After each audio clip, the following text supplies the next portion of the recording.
7:04, amigos, regresamos en A Tiempo, comenzamos de inmediato nuestra agenda de entrevistas y uno de los temas que nos ha preocupado pues a nivel mundial y que es parte de este eje de noticias y este eje de desarrollo temático del Foro Mundial Económico de Davos, Suiza, es el cambio climático. ¿Cómo se asocia a él, por ejemplo, el uso de energías alternativas? También lo referente a los cambios que debe haber para garantizar una sana alimentación y suficiente para la población del mundo. Con este motivo hemos podido pautar a un entrevistado a nivel nacional vía Zoom. Él es Carlos Méndez, él es doctor en ciencias biológicas, experto en cambio climático, jefe del Laboratorio de Ecosistemas y Cambio Global y jefe del Centro de Ecología del Instituto Venezolano de Investigaciones Científicas, IBIC. Muy buenos días, doctor, ¿cómo está? Pues buenos días, muchas gracias por la invitación. Un gran saludo a todos los usuarios y usuarias del programa. ¿Cree usted que ya aquí en el 2023, por supuesto después de lo que fue el quiebre del año 2000, que quedaban tantas expectativas de cara al futuro, ya haya más conciencia mundial acerca de este cambio climático que evidentemente ha ido dando sus signos sin cuestionamiento durante estos últimos años muy claros a toda la humanidad? Sin duda alguna, fíjate que el hecho de que se esté discutiendo estos temas ya en el Foro Económico Mundial nos muestra algo que hemos mantenido los estudiosos del cambio climático a nivel global, que el problema del cambio climático no es un problema meramente ambiental, sino que es un problema sobre todo económico, puesto que la raíz del cambio climático es el sistema de producción y de consumo, y es allí donde debemos tomar las principales medidas para poder combatir el cambio climático. Sobre todo lo que se está discutiendo en este momento en el Foro Económico Mundial, que tiene que ver con la generación de energía. Una de las principales transiciones que debe ocurrir en el mundo para poder librarnos de los efectos del cambio climático es precisamente pasar todas nuestras matrices energéticas, principalmente las matrices de generación de energía eléctrica, de fósil a energía no fósil. Ahora cuando hablamos también de energía, por ejemplo, ayer en el caso de Venezuela comentábamos acerca de las posibilidades que hay reales en el país, del acceso a la energía fotovoltaica y también a la energía eólica. En Venezuela hay dos parques, por ejemplo, eólicos, uno en el Zulia, si no mal recuerdo, y otro en Falcón. ¿Usted cómo ve este avance, esta posibilidad cierta que cada vez vaya aumentando la opción que podrían tener algunos venezolanos de acceder a este tipo de energía? Bueno, es muy posible. De hecho, ya los parques eólicos tienen ubicación, están instalados. Por supuesto, tienen algunos problemas y no se han echado a andar todavía en su máxima capacidad.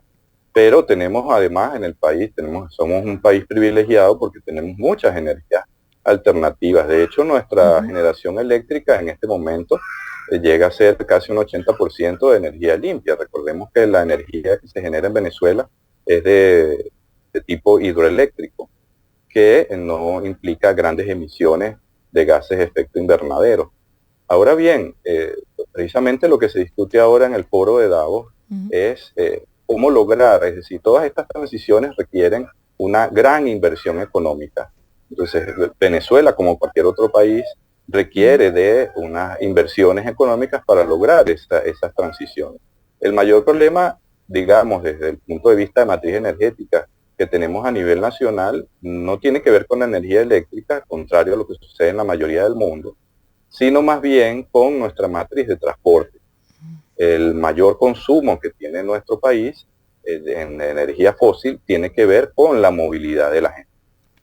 Ahora, por ejemplo, cuando hay presidentes en el mundo, como nuestro vecino Gustavo Petro, que asegura que, por ejemplo, en el caso de Colombia, quieren transitar hacia una energía verde, no quieren depender tanto del petróleo. Nosotros en Venezuela, por supuesto, tenemos mucho todavía petróleo que ofrecer, una vez que, bueno, se vaya restableciendo la industria, vayamos haciendo lo que está planeado, Dios mediante. En ese caso, ¿cómo queda, verdad, el mundo? También hemos visto lo de la guerra de Ucrania, la demanda de energía. En ese discurso donde los verdes como Petro dice queremos un mundo prácticamente sin la contaminación del petróleo. Sí, fíjate, es muy importante esa pregunta porque además nosotros a nivel nacional, ya tú lo has dicho, somos petroleros y además nuestro sustento de cada día viene precisamente del petróleo. Ahora bien, hay que recordar que el petróleo no es solamente un recurso para quemar. El mayor problema que tenemos con el petróleo es cuando lo quemamos, lo convertimos en combustible. Pero del petróleo existen miles de derivados, inclusive hasta medicinas podemos obtener del petróleo. Entonces, lo que debemos hacer, no solamente en Venezuela, sino además global, es utilizar este recurso de una manera más adecuada, menos contaminante.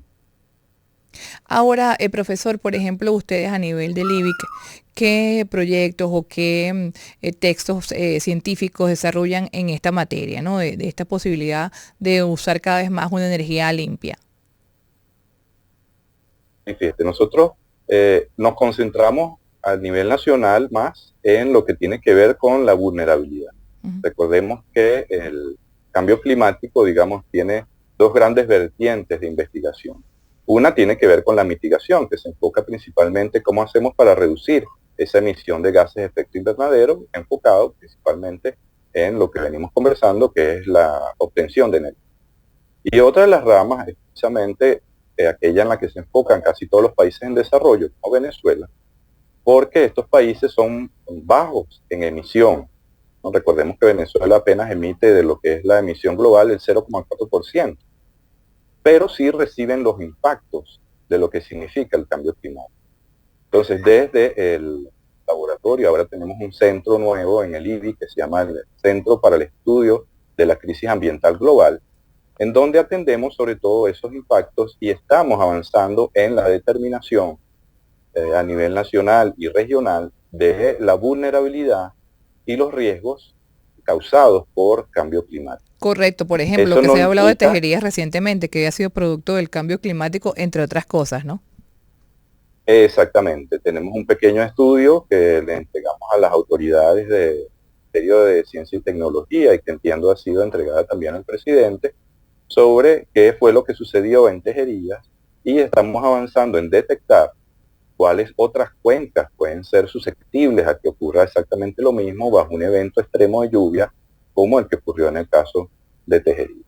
El caso allí del estudio que ustedes hacen cobra todavía más vigencia y más valor cuando hablamos de la prevención, porque sería muy importante que esto se pudiera determinar y que hubiesen los recursos y la voluntad para hacer las movilizaciones de la población, que hay que hacer cuando ya se ve que viene un evento de estos, aunque no se puede prever 100% la naturaleza. ¿Hay algún grado de asertividad en este sentido? Sí, sin duda alguna, por eso estamos realizando los estudios. Cuando hablamos de riesgo, hay maneras de reducir el riesgo.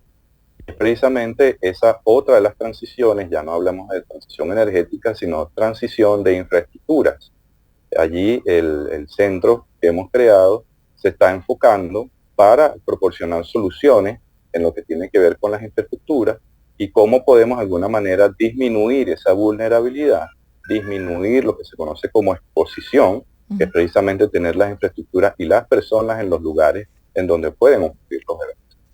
Ahora, ¿qué recomendaciones puede tener ya a nivel pues micro para nuestra audiencia que nos escucha, bueno, de todos los lugares del país y también, por supuesto, nuestra audiencia internacional, que muchos estarán también en nuestra región siendo víctimas o pudiendo ser próximamente, no lo queremos así, pero víctimas de los efectos de este cambio climático? Las personas en sus casas, en sus comunidades, ¿cómo puede contribuir? ¿Qué elementos debe observar para tratar de aminorar los grandes riesgos? Sí, fíjate, hay varias líneas de acción que podemos nosotros cada uno desde su casa tomar, ¿no?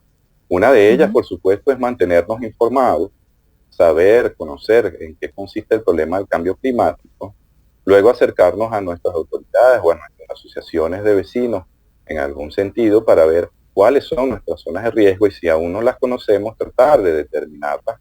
Por supuesto, desde el centro estamos a la orden a cualquier comunidad que nos pueda llamar, que tenga la ¿Por inquietud, dónde se pueden nosotros comunicar? podemos, Disculpe, para que sí, tengan la pues, información. les voy a dar el correo de nuestro centro, que es cecag.ivic@gmail.com.